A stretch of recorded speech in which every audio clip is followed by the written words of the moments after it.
Mesdames et messieurs, bonsoir et bienvenue dans ce journal. Les grands titres. Le vérificateur général du Mali, M. Amadou Ousmane Touré, a adressé son rapport annuel 2015 à son Excellence, Monsieur le Président de la République. L'ex-ministre des Affaires étrangères Djibril Bassolé, libéré et placé en résidence surveillée depuis hier. 37 morts et 40 disparus dans les inondations et glissements des terrains.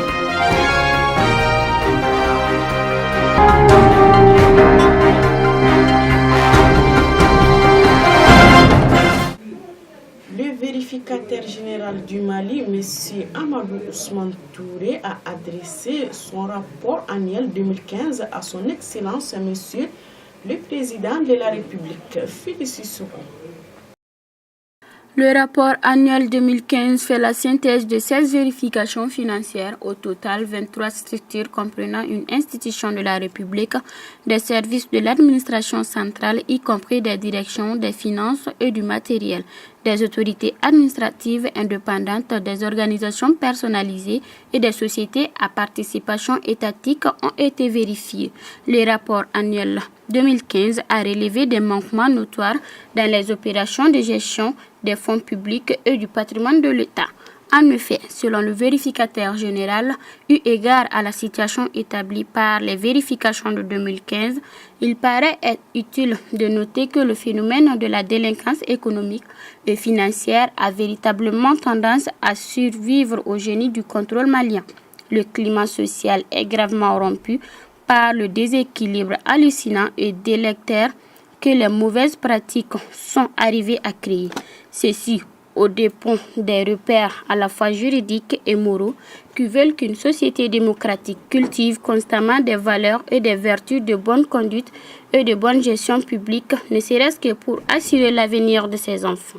Ces manquements ont entraîné des déperditions financières qui se chiffrent à 70,13 milliards de francs CFA, dont 32,70 milliards de francs CFA en fraude et 37,35 milliards de francs CFA en mauvaise gestion.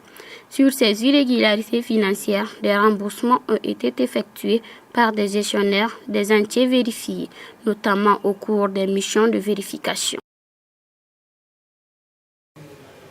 Visite du président de la République, Ibrahim Boubacar Keïta, à la personne la plus âgée de Bamako. Fousseini Sidibé pour le commentaire. Les activités de la première semaine de la 20e édition du mois de la solidarité et de la lutte contre l'exclusion dédiée aux personnes âgées se sont poursuivies hier avec la visite du président de la République Ibrahim Boubacar Keïta à la personne la plus âgée de Bamako. C'est désormais Mme Sangaré Kadia Togola qui est la personne la plus âgée de la capitale. Elle est âgée de 124 ans et habite à Djikoronimpara en commune 4 du district. Mère de 8 enfants, dont 3 sont vivants, la native de Tchenkunko, cercle de Bougouni, est grand-mère et arrière-grand-mère. C'est tout de blanc vêtu et entouré de ses 3 filles, de parents, de proches, d'amis et de voisins que Mme Sangaré Kadia Togola a accueilli le président de la République qui fit son entrée chez la doyenne à l'après-midi. La rencontre entre le président et la plus que centenaire durera près de 10 minutes. Ibrahim Boubacar Keïta s'est réjoui de l'état de santé de la doyenne qui malgré tout reste stable.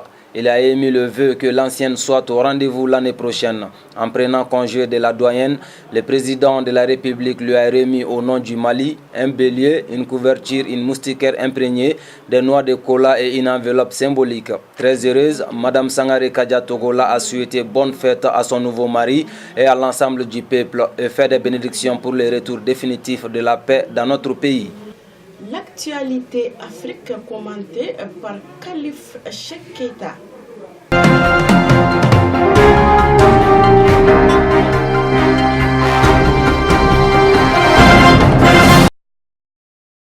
Le 29 septembre 2015, les portes de la maison d'arrêt et de correction des armées, la Mecca, se referment sur Djibril Bassolé.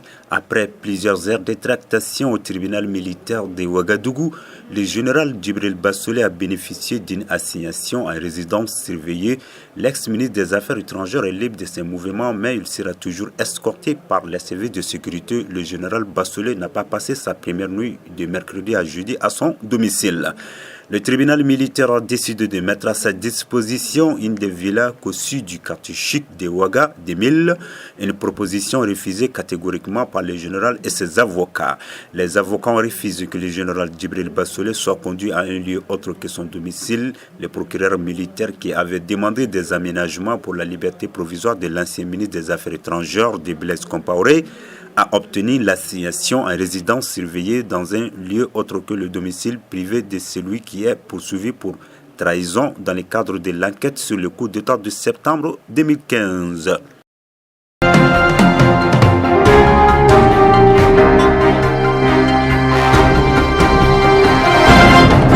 Dans la dernière dépêche de la Commission nationale électorale indépendante CENI, en date du 11 octobre, une phrase suscite de vives réactions en RDC. La CENI a besoin de 504 jours après la fin de l'enrôlement pour arriver au jour du scrutin. Ce recensement étant en cours, cette déclaration de la CENI revient donc à affirmer qu'il n'y aura pas d'élection en RDC avant le premier trimestre 2019. Le président Joseph Kabila peut se maintenir au pouvoir jusqu'à cette date.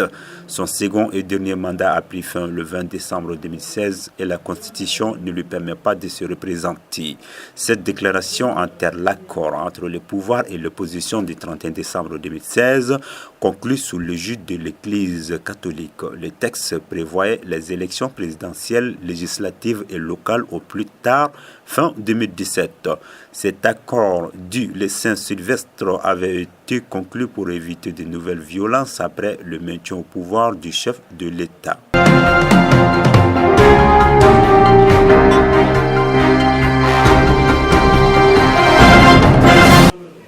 L'actualité hors Afrique commentée par Khalifa Ahmed.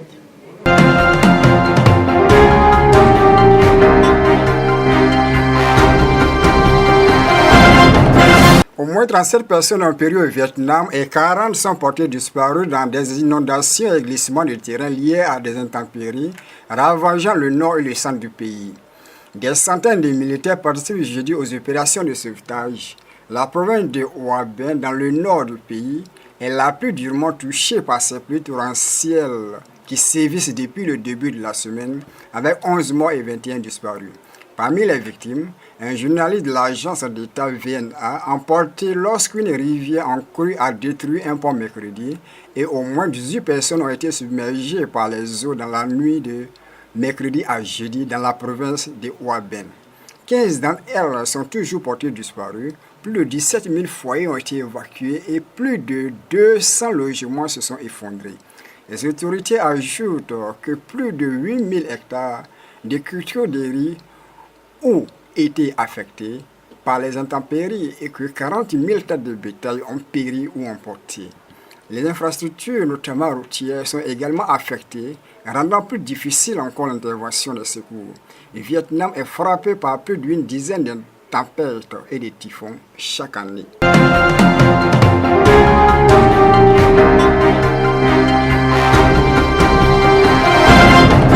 Après 2 jours de discussion au Caire, les deux partis rivaux palestiniens, le Fatah et le Hamas, sont parvenus à un accord de réconciliation. L'accord entre le Hamas et le Fatah trouvé ce 12 octobre au Caire reste intérimaire. Les questions les plus épineuses entre les deux parties n'ont toujours pas été abordées. C'est le cas notamment de l'avenir des 25 000 hommes de brigade Esdin al-Qassam, le bras armé du Hamas.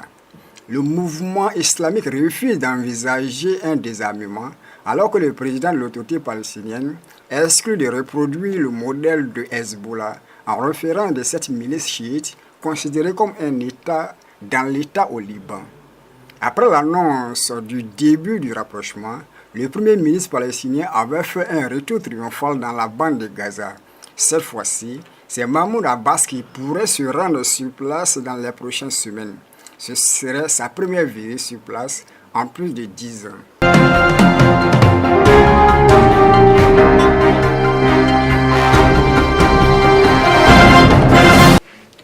Qualification de la France à la Coupe du Monde 2018 face à l'équipe de Biélorussie. Fousseini Sidibé pour le commentaire.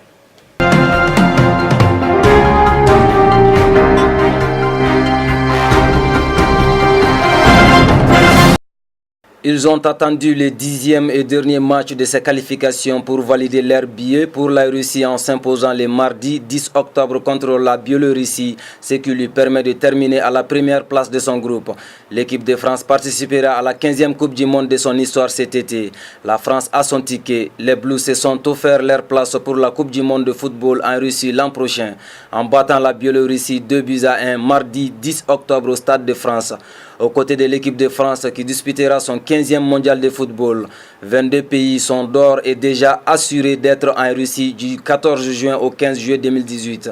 Les pays hôtes qualifiés d'office, la Russie, le Nigeria, l'Égypte, le Brésil, l'Uruguay, l'Argentine, la Colombie, l'Iran, le Japon, la Corée du Sud, l'Arabie Saoudite, le Mexique, le Costa Rica, le Panama, l'Allemagne, l'Angleterre, la Belgique, l'Espagne, la Pologne, l'Islande, la Serbie, la France, le Portugal, ceci pour la Coupe du Monde 2018.